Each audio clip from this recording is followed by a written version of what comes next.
ved Brønge. Kan man...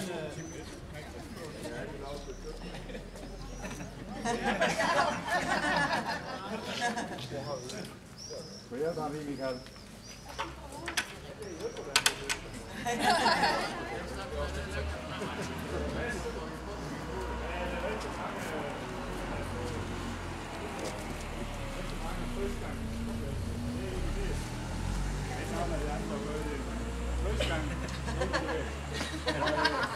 Nu er det så første gang, jeg får lov til at lukke by af.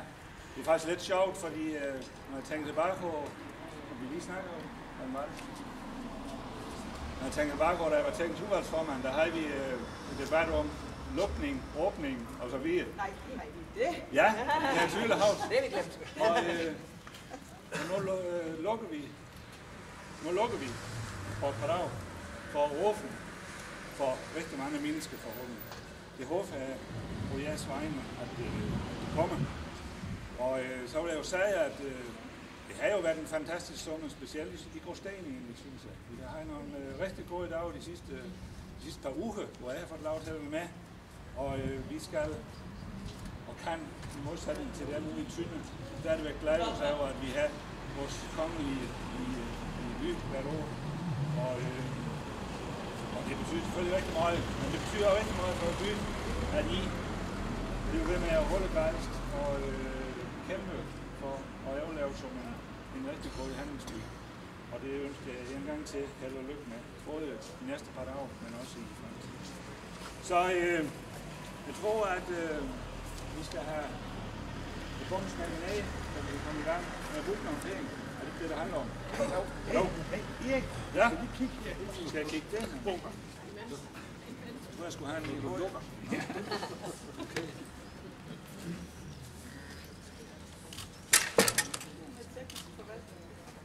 Det der med bomme, det kunne man jo også få nogle tanker, når vi nu snakker om flygtninge. Det snakker vi lidt om. Held og lykke med at tage dig.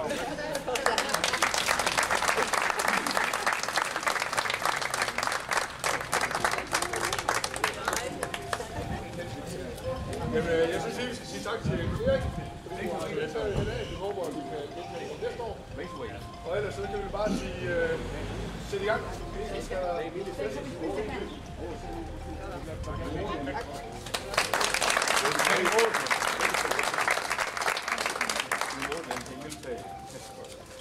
Jeg er i gang med at gøre superaktion. Nej, det svarer den væk.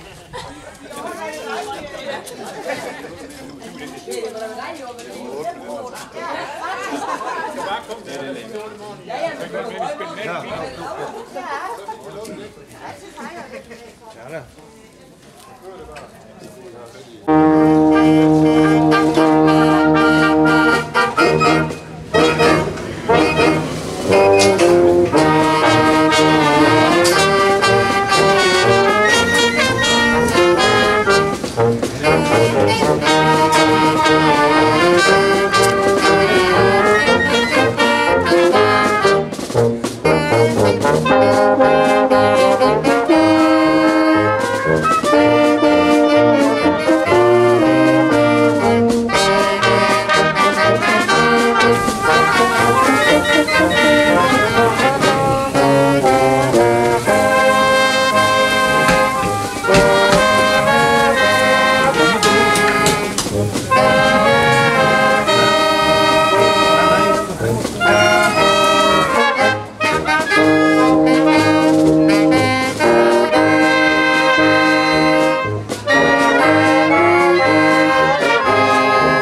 Jeg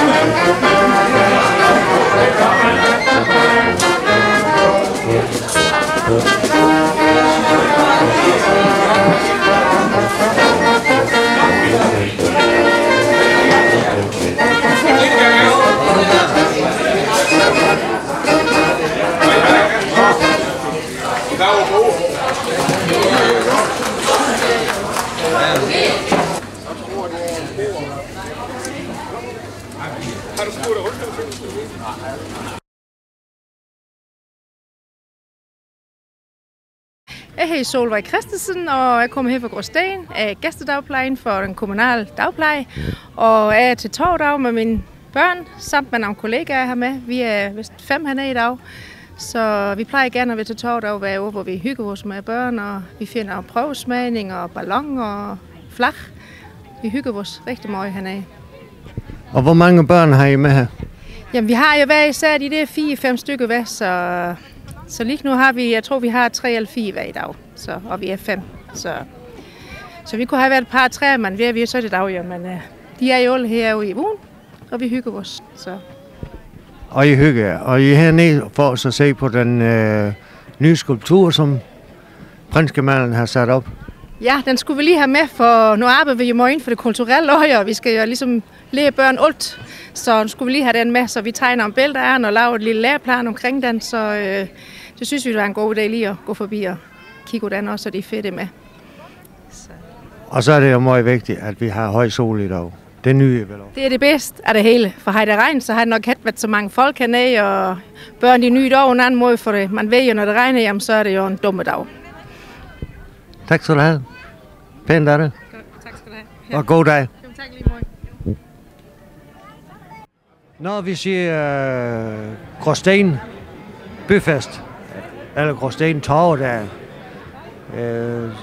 så er det en ting, som er helt sikkert. Socialdemokraterne og forskellige andre partier er også med. Og jeg står her sammen med Benny Engelbrecht, som har fået tid til at så tage herned. Og Benny, hvad gør, at du er her?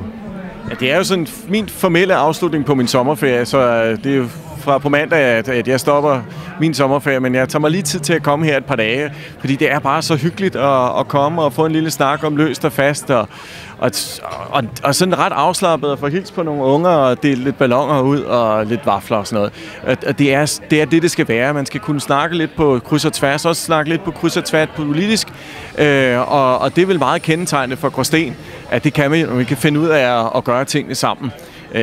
Og det gør det her, det er meget anderledes end hverdagen på Christiansborg. Det sætter jeg altså meget pris på.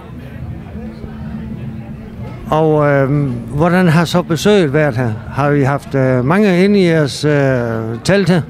Der har været fuld knald på i dag lørdag. I går fredag, der var det næsten så godt vejr, at det var for meget af det gode. Jeg tror, der var en del, der var på stranden. Så der var lidt længere imellem besøgende i går, men der har været masser af mennesker. Det er herligt. Det eneste, det er jo, at man kunne godt have tænkt sig at være 4 Benny'er og ikke kun 1, så jeg kunne nå at snakke med dem alle sammen. Nu er det jo sådan, at du kan ikke komme igennem en kopimaskine, så det kan ikke komme flere af dig. Nej, det er måske også nogen, der sætter pris på. Men du kan ikke klare det selv, ikke? Jo, jeg klarer det selv. Nu er det jo, vi har jo borgmesteren med hernede, og vi har min kone, så er kulturudvalgsformand med også.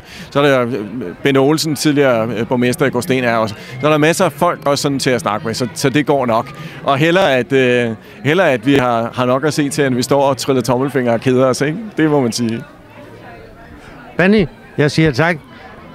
Og fortsat god dag, ikke? Jo, tak skal du have. Så tak.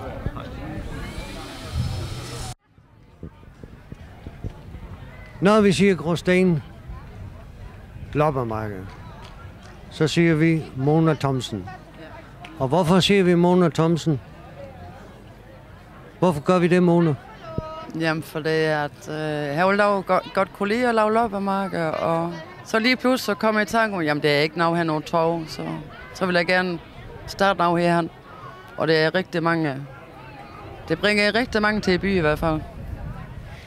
Mona, hvor længe har du arbejdet her med loppemarkedet? Hvornår startede du med loppemarkedet her i Gråsten? Altså, jamen, det er 4 gange, jeg har lavet her over tog, og det er rigtig fint. Og så har jeg været med her til togdag i 10 eller 12 år, tror jeg det er. Og selv lopper. Og fordi du nu har været med her i 10-12 år, er det så grunden til, at du har taget initiativ til hver 14. dag og så lave loppemarked på Gråsten Torv? Ja, det er det faktisk. Det er det. Er du alene om det? Ja, det er. Du har ingen, der hjælper dig med det? Nej.